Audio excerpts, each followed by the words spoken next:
What's up everyone on the internet? Thank you for making this video part today. I am so excited to upload this one for you guys because in this video we'll be taking a look at a movie that I was very excited for, Beast.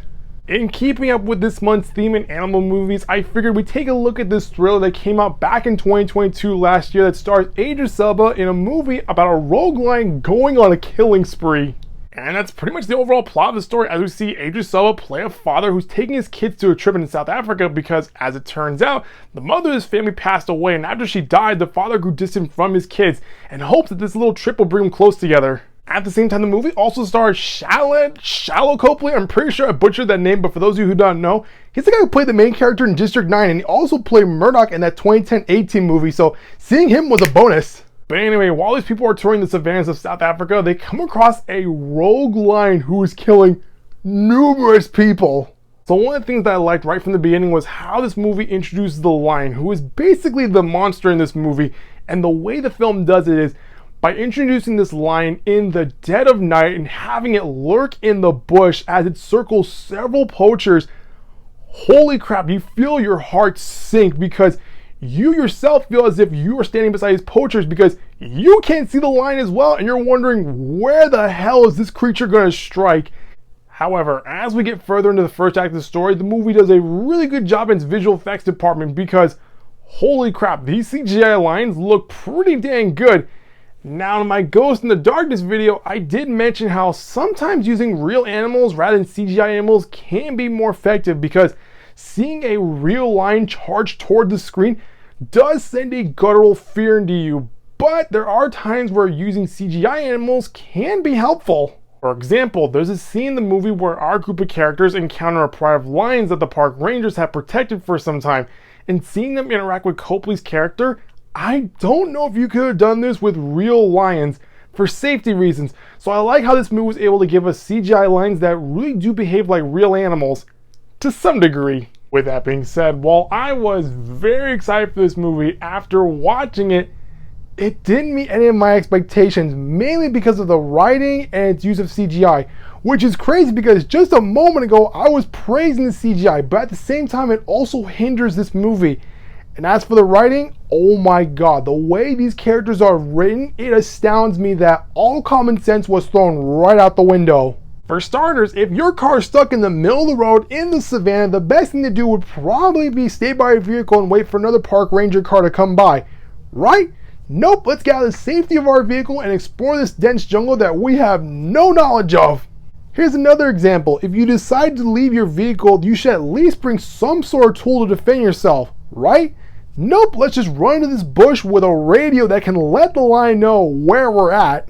Okay, we just saw a poacher who got mauled by a lion and is lying dead right in front of us. I think we should pick up his gun, right? Nope, I mean, we've never shot a gun before, so why start learning now? It's just, I mean, I'm at a loss of words at just how stupid these characters were. I mean, natural selection states that these characters should have been killed off. Now don't get me wrong, I understand that nobody's perfect, and by giving our characters faults, it makes them more relatable to where we as the viewers can understand their perspective.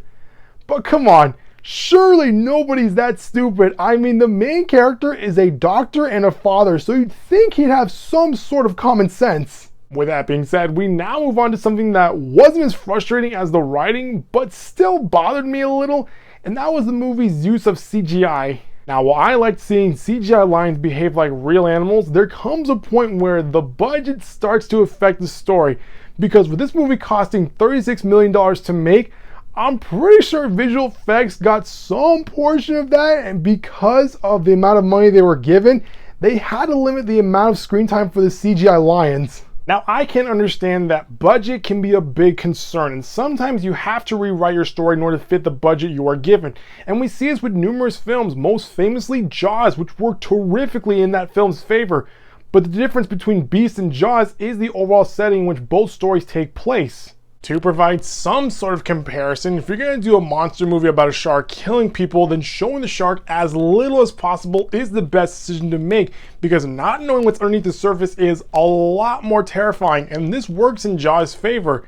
Now, when you look at Beast, which is a monster movie about a lion killing people, this works to some degree, but at some point you gotta show the lion. I mean, he can't stay hidden forever. And that's the overall problem that this film suffers from, is that while we do get some sort of glimpse at just how ferocious this lion can really be, we don't really get a good look at him. And even when we get in the third act of the film, when things are starting to ramp up, we don't get that big payoff. And honestly, I feel like I was robbed of a scene that had so much potential. You know what? It's not really spoiling if this scene didn't happen at all in the film, so I'm gonna say it. So at the beginning of the movie, Copley's character foreshadows that male lions will protect the pride from other male lions, and I thought, okay, at some point we're gonna get some sort of big lion fight, which is always fun to watch. Then as we get in the third act of the film, when things are starting to ramp up, our main character realizes that the only thing that's gonna be able to kill this rogue lion is with another lion. And we just so happen to be near the same pride of lions that we encountered at the beginning of the movie. And as our character is getting shredded to the point where I thought, okay, no human being could survive this, but okay, the lions finally decide to jump in, and just when the fight is starting to begin, the scene fades to black, and I was so disappointed. I guess for budget reasons, the movie could only afford one CGI lion, let alone 3, so yeah, I felt like I was robbed of a scene that could have been great and would have made this movie a little bit worth it. So while I enjoyed the overall concept of the story, I gotta tell you, I was very disappointed of how this film was handled. Honestly, I feel like this movie is pretty much a one and done sort of thing, where if you want to see some sort of thrill in an animal movie, maybe you should check out this film, but lower your expectations. Well, that's gonna do it for this video, guys. That was my overall review for Beast. If you like what you saw, hit the subscribe button so you always updates from this channel. I'll see you next time with a brand new video. Bye-bye.